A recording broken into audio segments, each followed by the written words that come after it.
Assalamualaikum warahmatullahi wabarakatuh. Alhamdulillahilladzi amarona bitarkil manahi wa fi'lit ta'at. Asyhadu an la ilaha illallah wahdahu la syarikalah.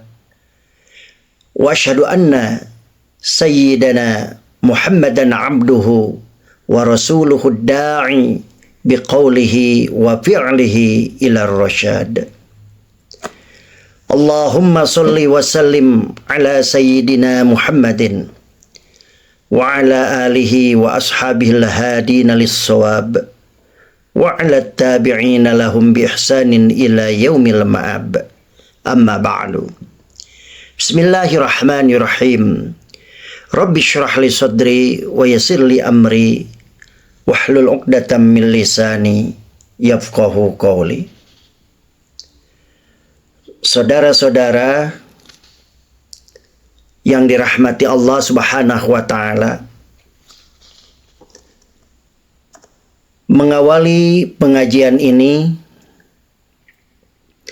marilah kita bersama-sama untuk bersyukur kepada Allah Subhanahu wa taala atas segala anugerah nikmat yang kita terima dalam kehidupan ini.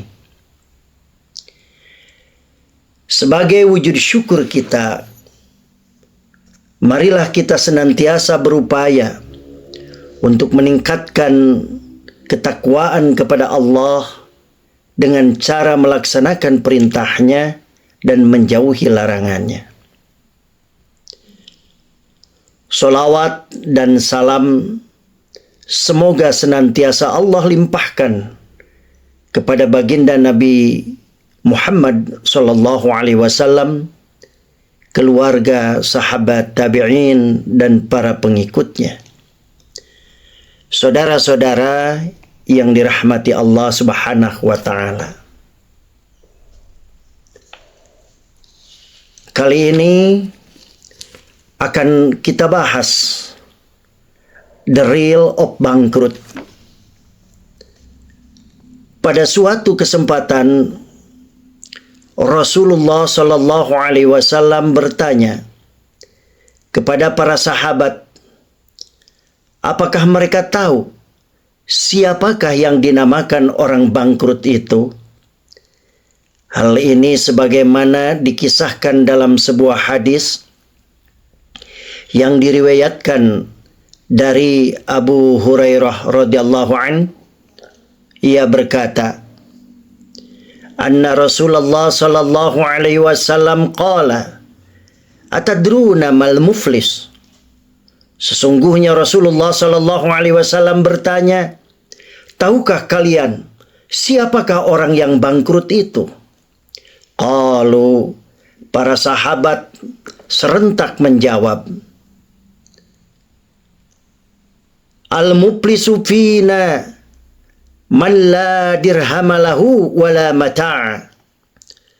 Orang yang bangkrut menurut pendapat kami ya Rasul ialah orang yang tidak mempunyai uang dan tidak pula mempunyai harta benda. Jawaban seperti ini ternyata bukan sebagaimana yang diinginkan Rasulullah sallallahu alaihi wasallam.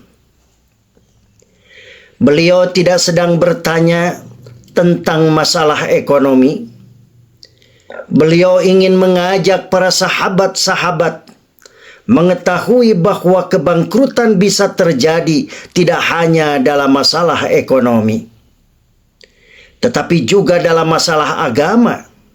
Jadi di dalam agama juga ada perhitungan matematis terkait pahala dan dosa, seperti penambahan dan pengurangan di antara sesama manusia.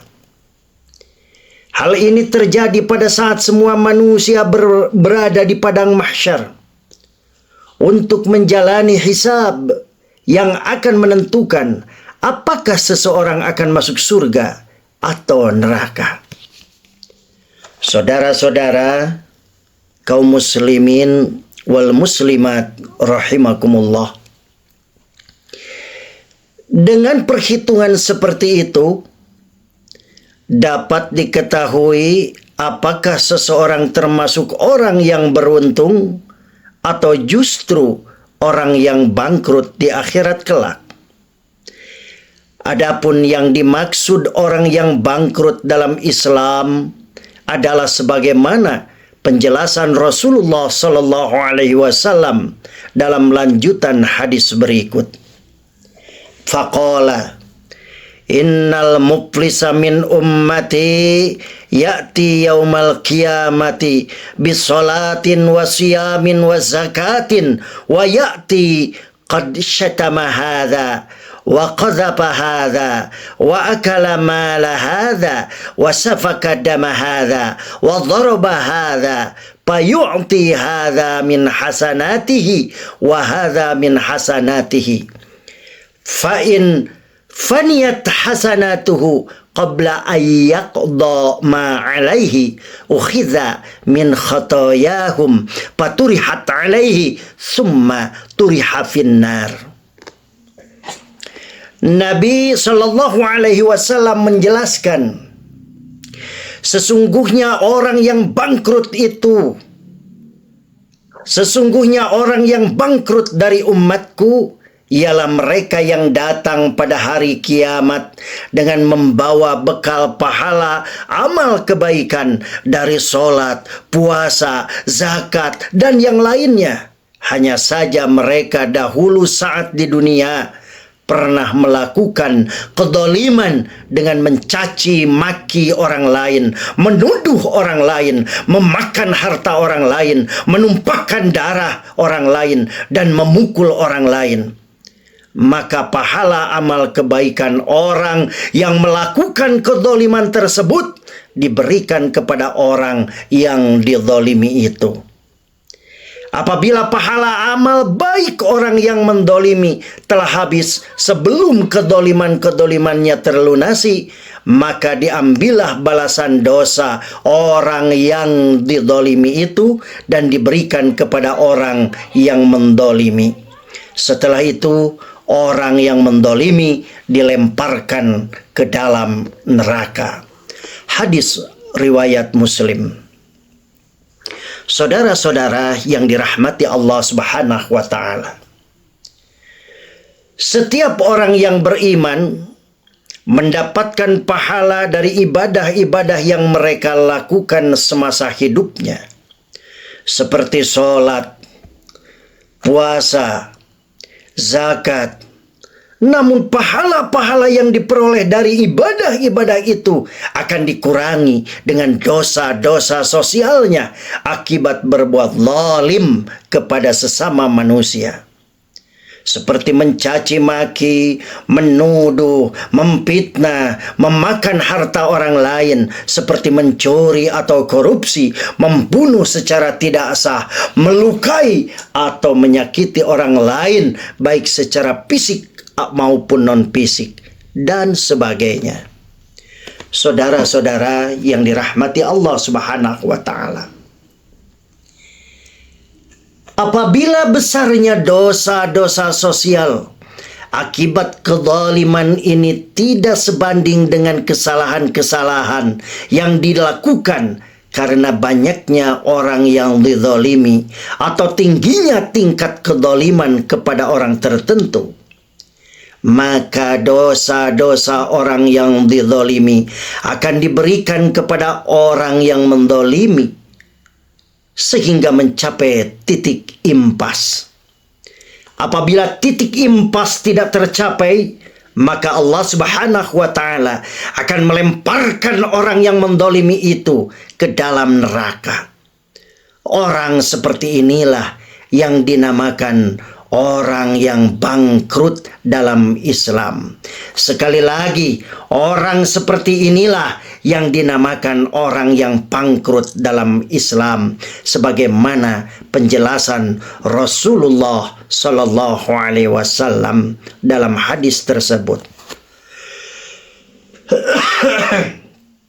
Saudara-saudara yang dirahmati Allah, Kezaliman manusia terhadap manusia lainnya pada dasarnya merupakan urusan manusia karena termasuk wilayah muamalah. Namun demikian, Allah tidak membiarkannya sehingga orang yang melakukan kezaliman menyelesaikan masalahnya. Misalnya dengan kompensasi tertentu atau meminta maaf kepada orang yang zalimi semasa hidupnya.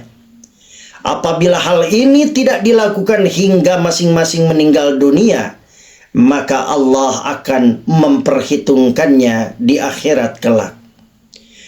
Oleh karena itu, saudara-saudara yang dirahmati Allah, melakukan kezaliman terhadap sesama manusia bukanlah persoalan sepele, karena urusannya bisa sampai ke akhirat. Allah Subhanahu wa Ta'ala memperhatikan dan memperhitungkan setiap kezaliman seperti itu, sebagaimana disebutkan dalam sebuah hadis marfu' yang diriwayatkan dari hadis Anas bin Malik radhiyallahu an sebagai berikut: amma dhulmu alladhi la yatrukuhu Allah fadhulmul ibadi ba'dihim ba'da hatta yudabbira li ba'dihim min ba'd.